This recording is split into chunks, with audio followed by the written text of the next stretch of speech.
Այսօր մեզ է միացել ռազմական եւ անվտանգության հարցերով փորձագետ Հրաչյա Արզումանյանը, բարև ձեզ։ Շնորհակալություն, որ եկար։ Ինչ է որոշվում այսօր Պեկինում, եթե ինչ-որ բան որոշվելու է։ Պեկինում շատ յուրահատուկ սամիտ է հիմա տեղի ունենում, որը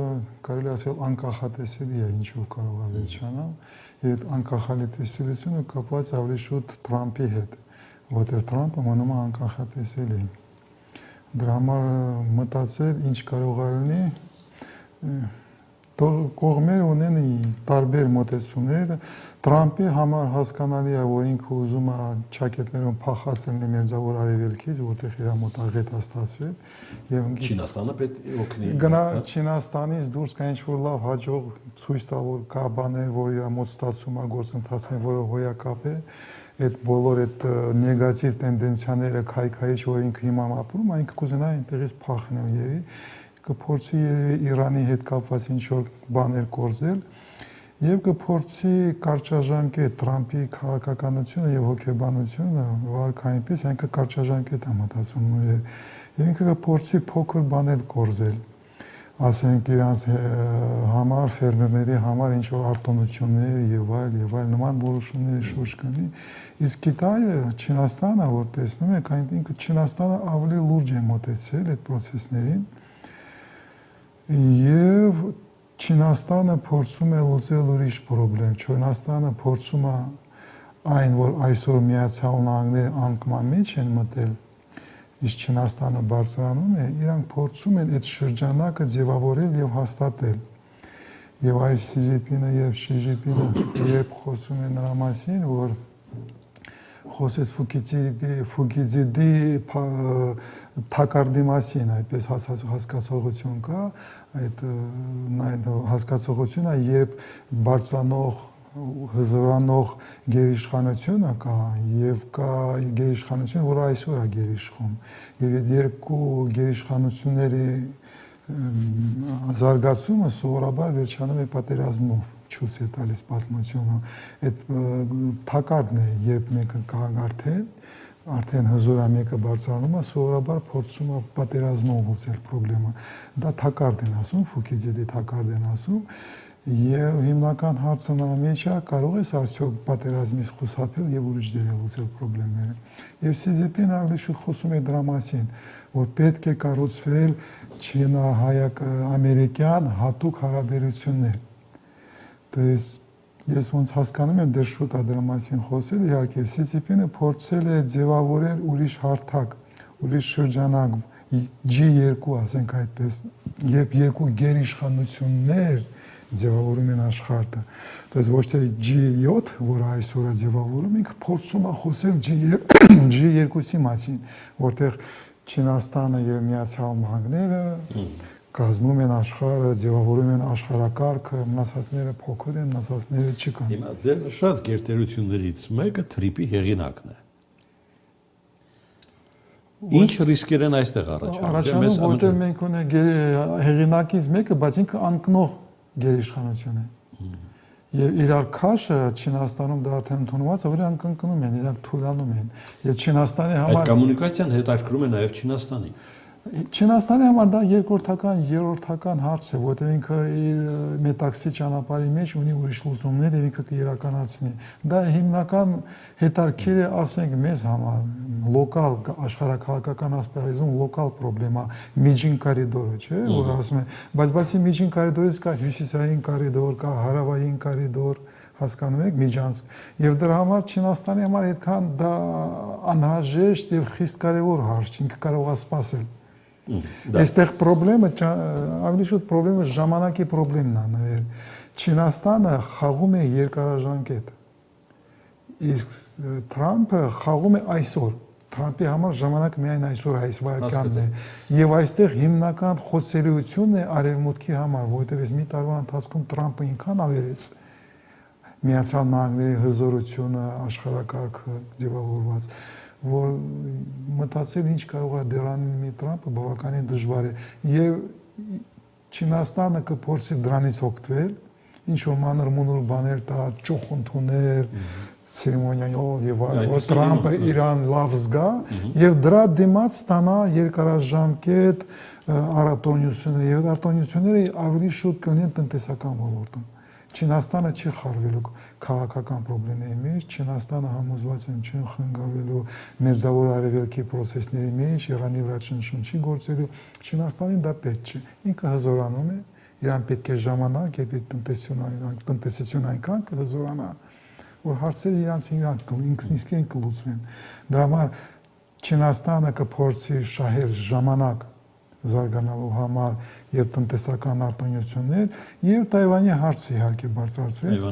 Թայվանի հարցը, որը Չինաստանի համար եւ սիմվոլիկ է եւ աշխարհակաղակական է։ Ինչու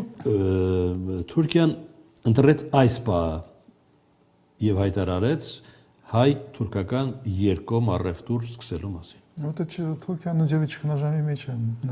եւ աշխարհում սպասվում է մեծ ճգնաժամ։ Տրամպի քաղաքականության վարկի Պահի ընտրությունը ինչով է բացատրում։ Նրանով որ Թուրքիան ի տարբերություն Հայաստանից կան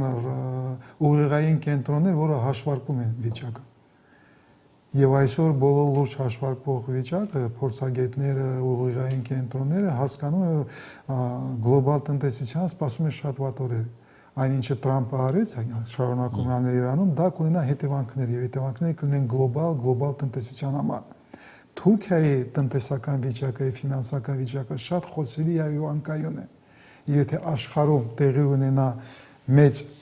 process-ներ, անկայունություն գլոբալ մակարդակի վրա, Թուրքիան կարող է չդիմանալ։ Դրա համար Թուրքիան փորձում է լուծել այն խնդիրները, որը կարող է իրան օգտին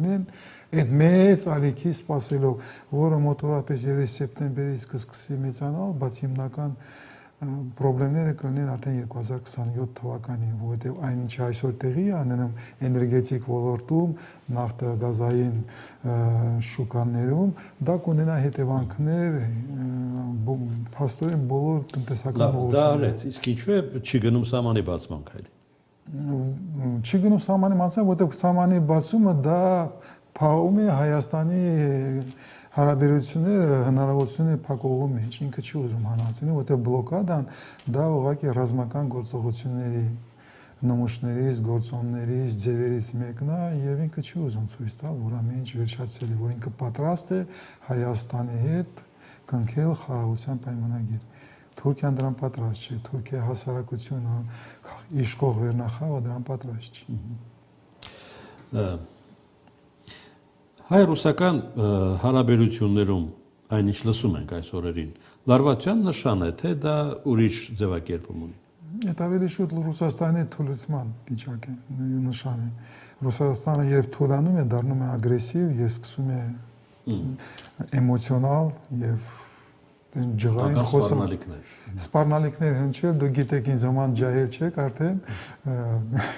Հնչել են ես իմ։ Հա, հիշում եք ոնց է դա լինում։ Դա ուղղակի նշան է, որ Ռուսաստանը այն լավ վիճակում չէ։ Ռուսաստանի տնտեսությունը շատ վատ վիճակում, Ռուսաստանը ուկրաինական պատերազմի մեջ նույն ձևի մտել է թակարդի մեջ, կարելի է ասել, եւ չգիտի ոնց դուրս գա այդ թակարդից, որտեղ Պուտինը պատրաստ չէ որևէ զիջումներին, այնտեղ ահռելի կորուստները ամեն ամիս 35,000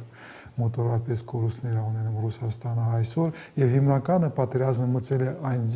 ձևն է ընդունել, որտեղ առաջ խաղում չի կարող լինի, որովհետեւ տեխնոլոգիական, ռազմական հնարավորությունները եւ նոր տեխնոլոգիաները, որ օգտագործում են դրոնները եւ թույլ չեն տալիս, այդ հնարավորությունները չկան։ Եվ մտել են այն փակուղու մեջ, որը մենք կարելի ասել, տեսեք առաջին համաշխարհային պատերազմի ժամանակ երբ մսաղացը եղել, հիշում ես։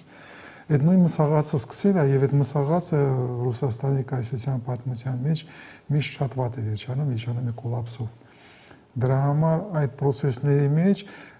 Ռուսաստանը թուլանալով